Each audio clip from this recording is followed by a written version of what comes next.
अगर कप्तान बदलता है तो बाबर की इस टीम में T20 की टीम में जगह नहीं बनती। वीरेंद्र सहवाग ने एक चैनल पे बैठ के कहा है कि बाबर आजम अगर कप्तानी नहीं करते तो मेरे हिसाब से पाकिस्तान की T20 टीम में उनकी जगह भी नहीं बनती। और वो उसको एक्सप्लेन करने के लिए यही कहा है कि जितना वो टाइम लेते हैं खेलने में और जो उनका स्ट्राइक रेट है उस हिसाब से वो इस फॉर्मेट को सूट नहीं करते। सहवाग का अगर बाबर आजम कप्तान नहीं होगा पाकिस्तान का तो शायद के टीम में उसकी जगह भी नहीं होगी।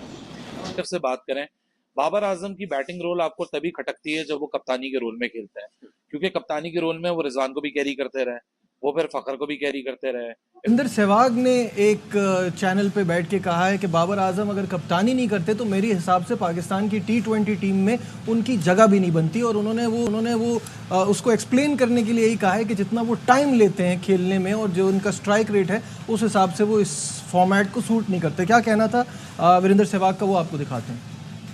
सोचना पड़ेगा, अगर मैं हार्श वर्ड का इस्तेमाल करूं, कप्तान बदलता है तो बाबर की T20 की टीम में जगह नहीं बनती। वो छक्के वाले प्लेयर नहीं है, वो छक्का मारते हैं जब वो सेट हो जाते हैं, जब स्पिन आती है। मैंने नहीं देखा उन्हें फास्ट बॉलिंग में कदमों का इस्तेमाल करके उन्होंने छक्का मारा हो या कवर्स के ऊपर या खड़े खड़े लप्पे मारे हो। वो उनका गेम नहीं है। सेफ क्रिकेट खेलते हैं, इसलिए कंसिस्टेंट परफॉर्मेंस रन बनाते हैं। स्ट्राइक रेट उतना बेहतर नहीं है। अगर आप लीडर हैं तो आपको ये सोचना पड़ेगा कि यार क्या ये गेम सही है मेरी टीम के लिए, या तो अपने आप को नीचे लाएं, किसी एक रन के ऊपर भेजें जिसका काम ही सिर्फ 6 ओवर हो।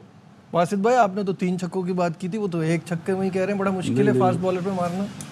जो चीज़ उसको डेवलप करनी चाहिए थी वो चीज़ बोली थी बासित अली ने। मैंने ये नहीं कहा था कि इससे कोई मतलब मुझे फ़ायदा होगा, पाकिस्तान को फ़ायदा होगा। और वही ज़बान सहवाग ने बोल दी है कि जो चेंजर नहीं है, मैच चेंजर नहीं है, और स्पेशली उस टाइम पे जहाँ पे छक्के की ज़रूरत है पावर प्ले में नहीं मार सकता तो टीम में नहीं रखना चाहिए।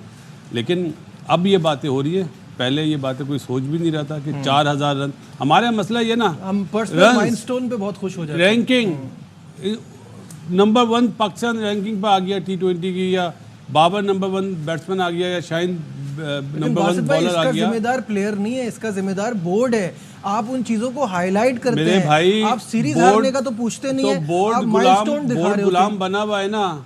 हेलो दोस्तों, स्वागत है आपका RS क्रिक न्यूज़ के एक और नए वीडियो में। दोस्तों, वीरेंद्र सहवाग की एक ट्वीट बहुत ही ज़्यादा वायरल हो रही है और वो ट्वीट है बाबर आजम को लेकर। दोस्तों, बाबर आजम को वीरेंद्र सहवाग ने कहा है कि उन्हें T20 मैच से संन्यास लेना चाहिए, उन्हें T20 मैच नहीं खेलना चाहिए, उन्हें दोस्तों ODI खेलना चाहिए। इस बात से लेकर पाकिस्तानी मीडिया में दोस्तों हड़कंप सा मच गया और पाकिस्तानी मीडिया बौखला गई है, क्योंकि दोस्तों वीरेंद्र सहवाग की ये ट्वीट बहुत ही ज़्यादा वायरल हो रहा है। दोस्तों, वीरेंद्र सहवाग ने ये भी कहा है कि बाबर आजम जो घंटा है ये छोटी टीमों के खिलाफ अच्छा प्रदर्शन करता है, लेकिन जहाँ बात करें बड़ी टीमों के खिलाफ तो इनका प्रदर्शन घंटे का बराबर हो जाता है। दोस्तों, इंडिया हो गया, न्यूजीलैंड हो गया और इंग्लैंड के खिलाफ तो बाबर आजम का प्रदर्शन ना के बराबर होता है दोस्तों। और वहीं बात करें जिम्बाब्वे के खिलाफ तो वो अच्छा प्रदर्शन करते हैं, तो इसे कोई अच्छा नहीं माना जाएगा। इस बात से लेकर वीरेंद्र सहवाग ने कहा है कि मेरे हिसाब से तो उन्हें पाकिस्तान की टीम में T20 वर्ल्ड कप से संन्यास लेना चाहिए और उन्हें T20 नहीं खेलना चाहिए। इससे लेकर पाकिस्तान के जो जर्नलिस्ट हैं वो बहुत ही ज़्यादा बौखला गए और कह रहे हैं कि वीरेंद्र सहवाग को ऐसा नहीं कहना चाहिए, क्योंकि बाबर आजम पाकिस्तान में ऐसा है कौन कि जो बाबर आजम जैसा खेलता हो। दोस्तों, पाकिस्तानी मीडिया इसी बात से बहुत ही ज़्यादा बौखला गई है। तो दोस्तों, आइए देखते हैं इस पर पाकिस्तानी मीडिया क्या कहती है और वीरेंद्र सहवाग की जो बात उन्होंने कही है उस बात का क्या रिप्लाई करती है Pakistani media. About Virat Kohli, he has the liberty के पीछे ऐसे प्लेयर आ रहे हैं उनके पास। अभी तो रिंकू सिंह भी टीम में नहीं थे, रिंकू सिंह हो जाते हैं, हार्दिक हो जाते हैं, सूर्या कुमार हो जाते हैं। हमारा मिडिल ऑर्डर बिल्कुल भी, मैं एक स्टैट देख रहा था कि 5 साल में हमने 27 प्लेयर 3 से 7 नंबर पर आजमाए। इंडिया ने 32 आजमाए, लेकिन इंडिया के पास एक स्टेबिलिटी है, वो अपने 7 प्लेयरों को, और वो ODI की क्रिकेट के और T20 की क्रिकेट के प्लेयर अलग अलग रखते हैं। उन्होंने ईशान किशन को नहीं लिया, उन्होंने KL राहुल को नहीं लिया, उन्होंने श्रेयस अय्यर को नहीं लिया। ये वो प्लेयर्स हैं जो थोड़ा सेट होने में टाइम लेते हैं, इसलिए वो ODI क्रिकेट के लिए सूटेबल है, लेकिन T20 क्रिकेट के लिए। एक सवाल पूछना चाहूँगा, 5 साल में कितने प्लेयर? 5 साल में पाकिस्तान ने 27 प्लेयर आजमाए, इंडिया ने 32 आजमाए। और ओपनर कितने आजमाए थे? ओपनर अब वो एक स्टेट बिल्कुल डिफरेंट है, हमने इतने ओपनर नहीं आजमाए। हमने साहबजादा फरहान को भी लिया, लेकिन साहबजादा फरहान, हमारी एक बात मैं सुहेल तनवीर की सुन रहा था जो पहले अभी थोड़े अरसे पहले तक जूनियर सिलेक्शन कमेटी के थे, उन्होंने बड़ी अच्छी बात कही कि हमने बेपनाह ओपनर्स को सिलेक्ट किया, हम मिडिल ऑर्डर की तरफ गए नहीं। 4 से 7 नंबर के प्लेयरों को हमारे पास अगर 5, 6, 7 अच्छे ओपनर के मौजूद थे, तो हम कहते कि नहीं हम 3 लेंगे, बाकी हम मिडिल ऑर्डर्स को लेंगे। ठीक है Kamran, your take on this. देखिए सहवाग ने तो जो बात की है, अगर देखा जाए आजकल की T20 के हिसाब से तो बात वो उसने ठीक की है, क्योंकि वो खुद इतना बड़ा प्लेयर था, उसने तो आगे टेस्ट मैच में भी ऐसा एग्रेसिव खेलता था, एक क्रिकेट चेंज की है उसने और जय सूर्या ने आके। तो मेरे ख्याल से आजकल मैं इस चीज़ पे नहीं जाऊंगा कि वो टीम का हिस्सा ना होता, क्योंकि उसने रन्स करके दिए हैं, परफॉर्मेंस करके दी है।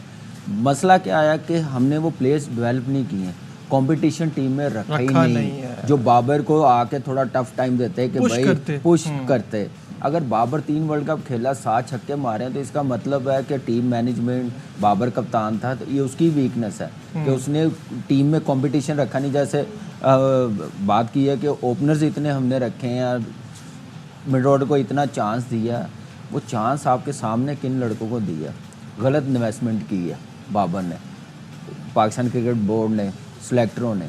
आपने देखा नहीं है कि इस वक्त हमारे टीम में सूटेबल क्या है, तो यही चीज़ है मेरे ख्याल से। और बाबर जैसे बोलो, एक चीज़ जो आती है इसमें डिबेटेबल, वो ये कि केन विलियमसन भी इसी तरह का प्लेयर है, आउटस्टैंडिंग टेक्निक है उसकी, जबरदस्त परफॉर्मर और इसी तरह का स्ट्राइक रेट है, लेकिन वो सिंगल डबल बहुत रेलता है, वो स्ट्राइक रोटेट करता है। बाबर आजम पे इसलिए भी स्ट्राइक रेट प्रॉब्लम होती है कि वो सिंगल डबल नहीं लेते। तो बासित भाई सोल्यूशन कुछ ये निकलता है कि we have to have players around Babar Azam जो कि इस तरह का तेज खेल सके और उनको पूरा लंबा खेलने की प्लानिंग होनी चाहिए। क्या आप समझते हैं? ना लाए नहीं गए, बनाए नहीं गए, जो हैं वो बाहर हैं। जो कामरान ने बात की ना कि आपने चैलेंज ही नहीं किया ना, आपने पुश नहीं किया, आप टैलेंट नहीं लाए। जी आप बाबर की बात कर रहे हैं ना, उसको कप्तान अब नहीं रखा जाएगा या रखना नहीं चाहिए, ये मेरा अपना ओपिनियन है। रीजन कि आपने देख लिया क्या कैप्टनसी करी है, तो पिछले 5 साल से नहीं नजर आ रही। हाँ तो हटाया था ना, फिर नए चेयरमैन साहब ने लगा दिया, तो एक सीरीज के बाद जैसे तो शाहीन को भी तो एक सीरीज से हटाया था। सबसे बड़ी खराबी हुई उस वक्त 30 अप्रैल 2024 को, जब आपने कप्तान चेंज कर दिया दोबारा। हाँ, और आपने एक तरह से डिस्कॉर्ड टीम में डाल दी कि शाहीन को आपने हटा के सही नहीं किया। तो बात आपने जब ये स्टेटमेंट सुनी वीरेंद्र सहवाग जी की, तो आपको एकदम पहली बात जहन में क्या आई है? रिजवान की बात को कैरी फॉरवर्ड करूंगा, क्योंकि मसला ये है कि अगर दूसरी टीम के पर्सपेक्टिव से बात, इन रिजवान की, मोहम्मद रिजवान पाकिस्तान के, मोहम्मद रिजवान नहीं, मैं रिजवान हैदर की स्टेटमेंट को आगे कैरी फॉरवर्ड करूंगा। देखिए पाकिस्तान के पर्सपेक्टिव से बात करें, बाबर आजम की बैटिंग रोल आपको तभी खटकती है जब वो कप्तानी के रोल में खेलते हैं, क्योंकि कप्तानी के रोल में वो रिजवान को भी कैरी करते रहे, वो फिर फखर को भी कैरी करते रहे, इफ्तिखार का जिस तरह मेंशन किया भी रिजवान ने, इफ्तिखार के आप इंटरनेशनल T20 इनिंग्स निकाल लें, चलें आप T20 का उनका सारा रिकॉर्ड एक्सपीरियंस निकाल लीजिए, पर इनिंग 1 छक्के की भी उनकी एवरेज नहीं है और वो तब भी पाकिस्तान के फिनिशर कहलाए जाते हैं। मसला अकेले बाबर आजम का नहीं है, मसला है कि अपने साथ जिनको उन्होंने कैरी किया पाकिस्तान टीम का, अगर इस वर्ल्ड कप में भी आप देखें जो एक बहुत ही अफसोसनाक डिबैकल हुआ और एग्जिट हुआ है, उसमें बाबर आजम के स्ट्राइक रेट, बाबर आजम सिर्फ अपने स्ट्राइक रेट को काबू करें या दूसरों के स्ट्राइक रेट को भी काबू करें। इसलिए जाहिर सी बात है जब वो कप्तानी के रोल में और उसके लेंस से हम बाबर आजम की जब स्ट्राइक रेट या उनकी बैटिंग एबिलिटीज को देखते हैं, ऐसा नहीं है कि बाबर आजम ने अपॉर्चुनिटीज को लूज नहीं किया। यहाँ भी एग्जिट प्रेस कॉन्फ्रेंस में बाबर से सवाल हुआ पिचेस का, तो पिचेस पे जरूर बाबर ने बोला कि बैटिंग फ्रेंडली विकेट्स होनी चाहिए थी, लेकिन इसमें फिर एक और सवाल बनता है, जब बैटिंग फ्रेंडली विकेट्स थी इंडिया के अंदर, छोटे ग्राउंड थे इंडिया में, तब बाबर आजम खुद इंफरादी तौर पे 24वें नंबर पे एंड अप हुए थे as a maximum run getter. 2023 में 24वें नंबर पे एंड अप हुए थे। सो मसला यह बाबर आजम का सिर्फ इधर आता है कि बाबर आजम देखें, अगर आप जिस तरह मोहसिन नकवी ने बोला सर्जरी होगी, ओवरऑल पे जाते हैं, तो अगर बाबर आजम ये कोशिश करेंगे कि नहीं जी मैं रिजवान को भी इस डिबैकल के बाद कैरी कर लूं, मैं इसके बाद फखर को भी कैरी कर लूं, मैं एक्स को भी कैरी करूं, मैं वाई को भी कैरी करूं, फिर बाबर आजम की जो जाती पोजीशन है फिर वो सवालात पे आ जाती है। पाकिस्तान क्रिकेट बोर्ड को सिर्फ बाबर आजम को रख के उनके इर्द गिर्द एक अलग और एक मुख्तलिफ टीम बनानी पड़ेगी जो कि 2026 में आपको कम्पीट करे। अगर यही लड़के आप सिर्फ महज कॉस्मेटिक सर्जरी को लेकर कैरी फॉरवर्ड करेंगे तो मुझे लगता है कि फिर आप 2026 में एक और डिबैकल के लिए तैयार हो जाएं। जहां तक रही वीरेंद्र सहवाग की बात, देखें बाहर से कहना बहुत आसान है, वीरेंद्र सहवाग जो इस वक्त स्टेटमेंट दे रहे हैं वो दे रहे हैं इंडिया को सामने मद्देनजर रख के, जो कि बैटिंग टैलेंट उनके घर में, शुभमन गिल बाहर बैठा है, जहां शुभमन 147 के स्ट्राइक रेट वाला शुभमन गिल बाहर है, 176 इंटरनेशनल T20 स्ट्राइक रेट वाला रिंकू सिंह रिजर्व में बैठा हुआ है। पाकिस्तान ने तो आखिरी 145 वाला जो स्ट्राइक रेट T20 इंटरनेशनल में बैटर प्रोड्यूस किया था उसको रिटायर हुए हुए आज 8 साल हो चुके हैं, उसका नाम है शायद उनका दमाद खेल रहा है। सहवाग का अगर बाबर आजम कप्तान नहीं होगा पाकिस्तान का तो शायद के टीम में उसकी जगह भी नहीं होगी। तो देखिए पिछले दिनों मैंने भी कहा कि सारे जितने के जितने हैं सारे ने छुट्टी करा दो और नए के नए ले आओ। इन्होंने कुछ नहीं किया। World cup after world cup after world cup, Asia cup के भी दो, तो कुछ परफॉर्मेंस इनकी है नहीं उस तरह की। बाबर आजम भी उसी कैटेगरी में आता है, बिल्कुल सही है, परफॉर्मेंस कोई नहीं है। जैसी बड़ा टूर्नामेंट आता है, बड़ी टीम आती है तो बिल्कुल फ्लैट सा काम हो जाता है। बाकी आयरलैंड के खिलाफ उस दिन चलो जी एंड तक नॉट आउट रहे, इंडिया के खिलाफ क्यों नहीं रहे? इंडिया के खिलाफ रहना बॉल पे 35-40 गेंदों पे 35-40 करने थे ना, तो बात किसी हद तक ठीक भी है। लेकिन सहवाग की बजाय मुझे माइकल वॉन की जो बात है उसमें ज़्यादा दम नज़र आ रहा है। माइकल वॉन की जो बात थी कि अगर पाकिस्तान का बिल्कुल बेहतरीन बैट्समैन हो Babar Azam, but when we talk about other top teams, 2-3 के नाम लिए हैं उसने, ऑस्ट्रेलिया का, इंग्लैंड का, इंडिया का, इवन वेस्ट इंडीज़, कि इसमें फिर बाबर आजम जो है वो as a player, as a batsman उनकी जगह नहीं बनेंगी। तो ये ज़्यादा बेहतर मुझे स्टेटमेंट नज़र आ रही है। और जहाँ तक सहवाग की बात है, उन्होंने जो बात की है कि अगर कप्तान बाबर आजम नहीं रहेगा तो पाकिस्तान की टीम में भी नहीं रहेगा, तो ऐसा मुझे नहीं लगता कि ऐसा है, क्योंकि मोर और लेस अगर आप देखें बाकी कौन से पाकिस्तान की टीम में कोई इतनी ज़्यादा कोई खास बेंच स्ट्रेंथ है।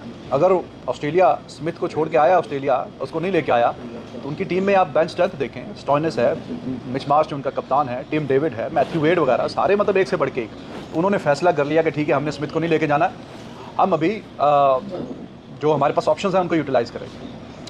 रूट ने तो 2016 में ही उसको, इंग्लैंड ने तो कहा था कि जी ठीक है टाटा बाय बाय, आप अभी टेस्ट खेलें, वनडे खेलें, because they had the point which I am making, other teams they have more options. Root की बात की मैंने, 2016 के बाद उसको नहीं लिया उन्होंने क्योंकि ऑप्शंस अच्छे थे। रॉय खेलता था, फिर एलेक्स था, एलेक्स हेल्स। अब उनके बाद अगर हम बात करें तो बाकी भी अभी फिल साल्ट वगैरह, एक माइंडसेट सा बन गया, एक के बाद एक, उसी माइंडसेट के प्लेयर जो है आते जा रहे हैं। विलियमसन की अगर बात करें, हाँ टीम में उसका वैसे तो बाबर आजम से ज़रा हल्का स्ट्राइक रेट है, मतलब 125 से नीचे है, बाबर का 130 के करीब है, लेकिन उसकी टीम में भी पावर हिटर है, इसलिए चलो वो भी हिसाब किताब उनका चल रहा है कि एक ऐसा बैट्समैन आपको जो है वो बर्दाश्त कर सकते हैं, वो शायद टीम की ज़रूरत भी है। लेकिन अगर एक से ज़्यादा हो तो फिर तो गड़बड़ हो जाएगी, फिर हिसाब किताब तो ख़राब हो जाएगा, है कि नहीं?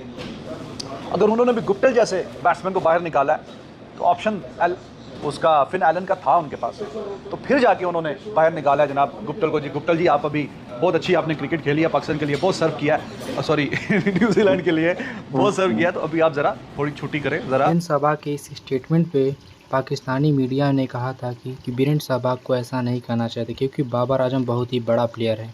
दोस्तों, हो जाता है कभी काल 1-2 मैच में ना चले, उनका स्ट्राइक रेट कम हो, लेकिन बड़े प्लेयर को ऐसा नहीं कहा जाता। पाकिस्तान में और है कौन?